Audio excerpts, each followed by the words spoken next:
নমস্কার বন্ধুগণ। গতকাল আমরা জানতে পেরেছি শ্রী ভগবান সৃষ্টির প্রারম্ভেই বলে দিয়েছিলেন আমরা সকলেই মায়াজাত শত রজ ও তম গুণের প্রভাবে কর্ম করি। যে ব্যক্তি তার পঞ্চ কর্মেন্দ্রিয়কে সংযত করে আসক্ত হয়ে কর্ম করে তাকে মিথ্যাচারী বলে।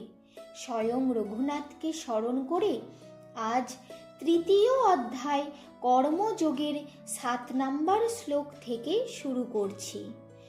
যস্তিন্দ্রিয়াণি মনসা নিয়ম্য আরভতে অর্জুন কর্মেন্দ্রিয়ৈ কর্মযোগম অশক্ত সবিশিষ্যতে।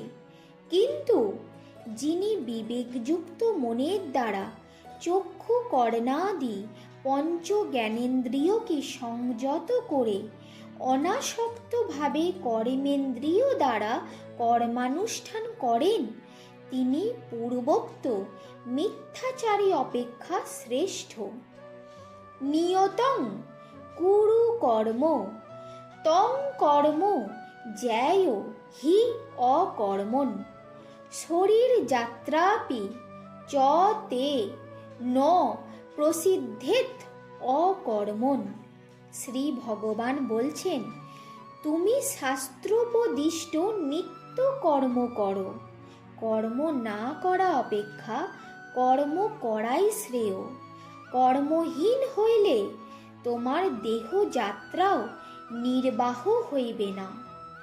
যজ্ঞ অর্থাৎ কর্মণ অন্যত্র লোক অয়ং কর্মবন্ধন তৎ অর্থং কর্ম কৌন্তেয় মুক্ত সঙ্গ সমাচর।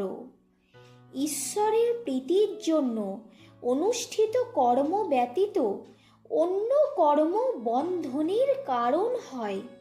অতএব তুমি ভগবানের উদ্দেশ্যে অনাসক্ত হয়ে বর্ণাশ্রমোচিত সর্বকর্ম করো।